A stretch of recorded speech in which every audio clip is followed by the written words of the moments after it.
Seja muito bem-vindo a mais um vídeo da Crazy Pixel School. Meu nome é Luiz Kowalski, sou artista 3D e professor do curso de modelagem e animação 3D da Crazy Pixel School.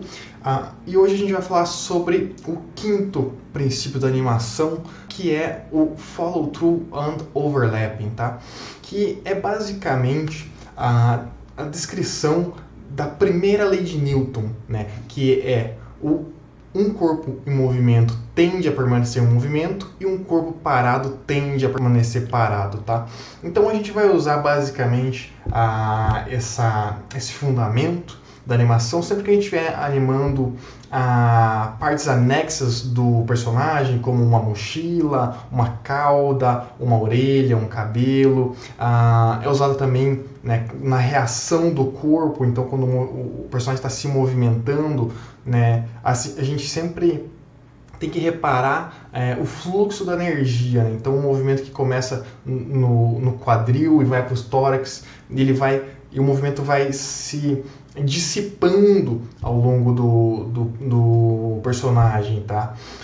Outra coisa também, quando o personagem tem uma bochecha, ou tem uma barriga muito grande, tem uma gordura, e a gordura ela vai sempre estar atrasada em relação à parte do osso, né, o esqueleto do personagem, tá? A gente sempre vai ter esse atraso, né? Outra coisa, o final do movimento, né? Quando o personagem está chegando, ele vai ter que amortecer o impacto, tá? Então essa questão também, enfim, basicamente, né, se a gente olhar o movimento do corpo humano, a física, né, tanto não só do corpo humano, mas dos animais em geral, a gente vai perceber que nada está se movendo sempre ao mesmo tempo, né? Todo o nosso corpo ele está se movimentando em diferentes tempos, né, de acordo com que a energia vai se dissipando ao longo do corpo, tá?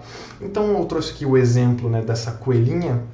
Ela está virando a cabeça aqui. Eu vou dar o play na animação para a gente ver o que está acontecendo. E ela está virando a cabeça aqui, né, de lado. E o que está acontecendo? Primeiro que legal, a gente fez aqui, né, a antecipação, a gente já falou sobre a importância dela na animação.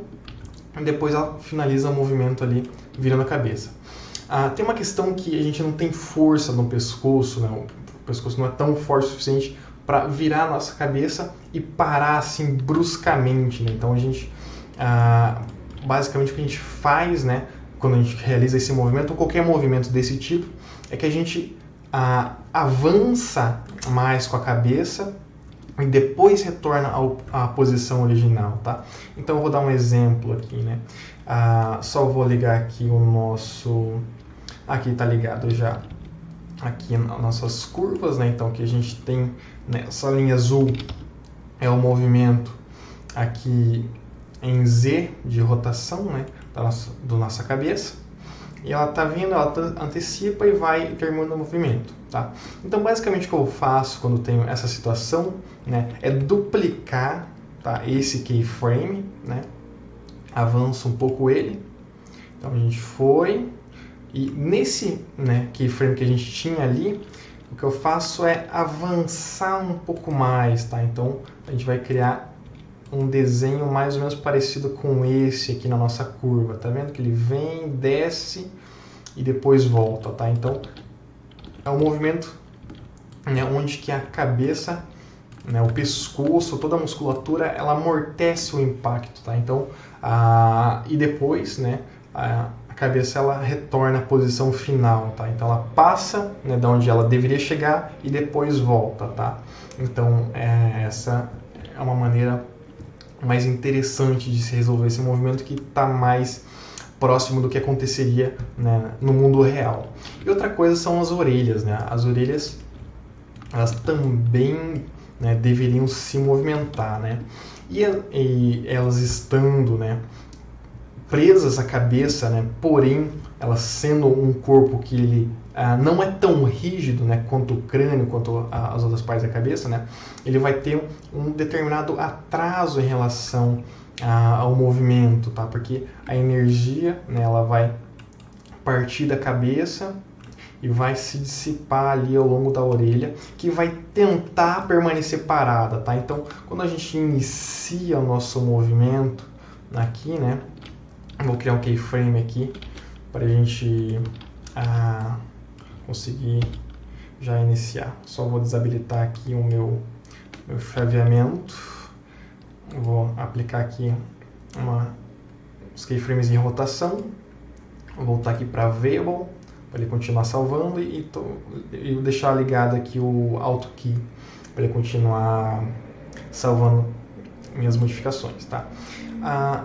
Então, quando a cabeça do personagem ela avança, né, para rotacionar, a nossa orelha ela vai querer ficar parada, né, porque é como Newton falava, né, um corpo em repouso tende a permanecer em repouso, tá? Então, por alguns frames eu avanço ali, né, e minha orelha vai tentar permanecer na mesma posição que ela estava, tá?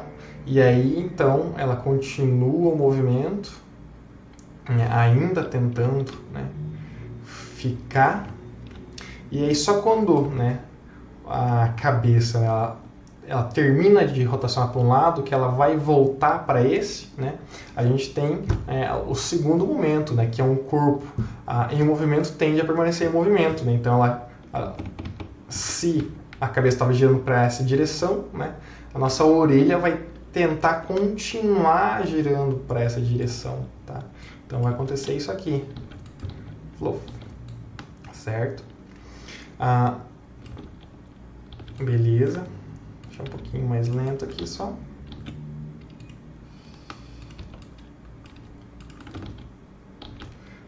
E depois, né, o que acontece é que a orelha ela vai tentar voltar para a posição original dela, né, porque ela tem uma certa elasticidade ali, tem uma certa estrutura que vai tentar manter ela na posição original, né, que era lá o meu primeiro keyframe, né. Vou duplicar ele só que ele vai chegar depois, né, então minha cabeça já voltou para a posição original dela, e só depois de alguns frames é que as orelhas vão voltar, tá? Então o que a gente vai ter é basicamente isso. E outra coisa interessante também, né, de se fazer nessas situações, né, é pegar os bones aqui, né, que estão mais afastados, tá? E ainda dar uma atrasada um pouco mais neles, né? Porque também, né, a energia estava lá no pescoço, passou para a cabeça, passou para a base, passou para o meio e depois passou lá para a ponta da orelha, tá? Então, a ponta da orelha ela vai receber depois, né, essa energia. Então, a gente pode ainda dar uma atrasadinha. Tá vendo aqui, ó, que eu avancei um keyframe, né? Poderia pegar ainda, né, ali os meios das orelhas, né? E ainda avançar eles um pouquinho também junto com a ponta, né? Então a gente vai criar o fluxo do movimento, ele vai, né, nessa direção, né? Vai para fora, né? E outra coisa, né? A gente também aqui no começo do movimento também, né? A gente pulou essa etapa, mas a gente poderia também que já no início do movimento, né, também fazer a mesma coisa aqui para antecipação, né? Deixar as orelhas aqui um pouquinho antes e depois elas vão, né? E aí a gente tem, né, uma animação que vai estar de acordo, né, com a o quinto fundamento da animação, né, segundo descritos no livro The Illusion of Life, que é, né, o Follow Through and Overlapping, tá? Então, fica aí a dica, espero que vocês tenham aproveitado essa aula e até a próxima.